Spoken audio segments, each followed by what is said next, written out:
Hey everyone, and welcome to the Love America Hate Taxes podcast. And today we are finishing up reviewing some of the House Ways and Means Committee's suggestions for changes to the Tax Cuts and Jobs Act. And what we're looking at right now is the repeal to the IRS's enforcement funding, which is interesting.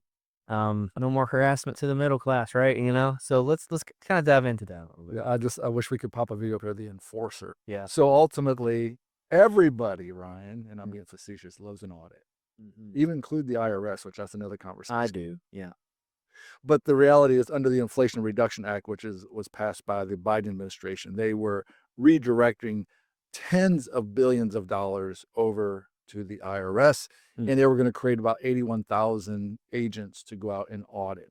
Armed agents too, right? What's armed agents? Oh yeah. Matter of fact, get off a rabbit trail. They're going to use some of those armed agents now on the southern border. Oh yeah, there you go. It's redirected. Yeah, yeah. But anyways, Yeah.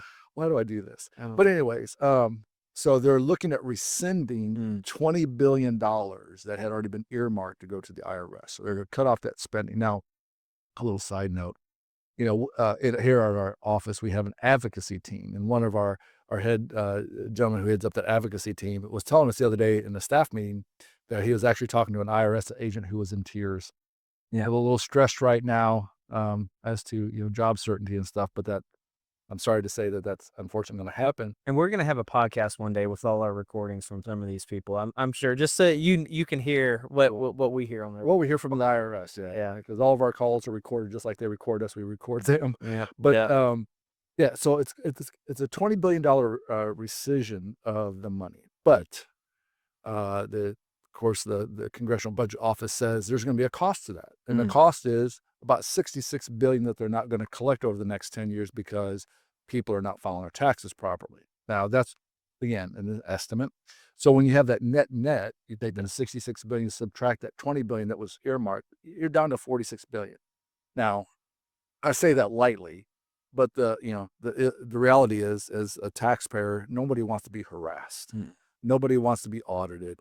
Listen, there's some legitimate tax evasion going on out there, and by Jove, they need to be. But I feel very confident. Well, let me say this here. I'm getting more confident that the technology that the IRS is using is going to pick up a lot of that stuff and find the legitimate tax cheats. Because listen, you and I don't want to carry that burden all by ourselves. Yeah. So I believe that if you're really committing tax evasion, then that needs to be addressed. But I'm just saying the bulk of these that were going to be targets, the middle class, is the ones who don't have to live in fear that they're going to get a letter from the IRS. Yeah, and this is no way endorsing. You don't commit tax fraud just because they're not doing theirs at this point. But yeah, and to your point, technology, AI is coming really hot and heavy into the IRS as well, and it's probably going to help increase some of that efficiency where there's been a lot of human error in the past. Well, that's a good point. So, my friend who's a congressman, Nathaniel Moran from the great state of Texas, was actually drilling the IRS last week about this issue, about technology, more importantly about safety, because they should use this $20 billion to help in the technology to protect our data because there was a breach last year. And so, China and different ones are trying to get into that information and they've accessed it. So how do we make sure? I mean, I told him, sent him a message. I said, you did a good job. We're the customer. That's what he said in his closing. He says, the U.S. taxpayer is the customer and the service is not good. Yeah. We call the IRS every day, for the benefit of our clients. And so I can tell you that it's been a real challenge.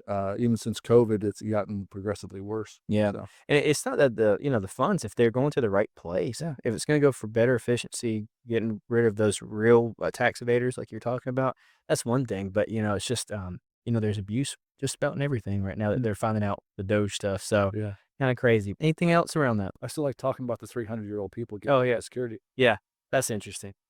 If you don't know what we're talking about, go watch one of our last podcast on that, so Or just go into social media, you'll see it, yeah, of all, exactly. and how many people we have in the United States compared to how many people are getting Social Security. Yeah, Unbelievable. absolutely. So, But yes, yeah, and, but, one of the topics that I've thought about too is, there's all this talk is like, is Trump gonna get rid of the IRS? Like that type of stuff. Yeah, I don't we'll think. get rid of the income tax. Yeah, I don't think so. But It's great conversation pieces, great social media stuff, but Yeah, I'd be interested though.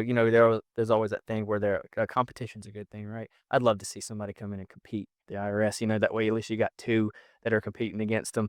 But that's a pipe dream. So yeah, Listen, yeah, 4 weeks ago, there's a lot of things I would never thought I was a pipe dream. very true. But Yep, boy, oh boy, yep, again, our conversation here is about taxes and expenses because ultimately what it comes down to is the money that's being wasted becomes a deficit, or we have to raise taxes to offset that. So bringing efficiency, it's just like our home budget, Ryan. yes, By Jove, you know what? If money's being wasted, so I'll give you a prime example. I'll get off on a rabbit trail.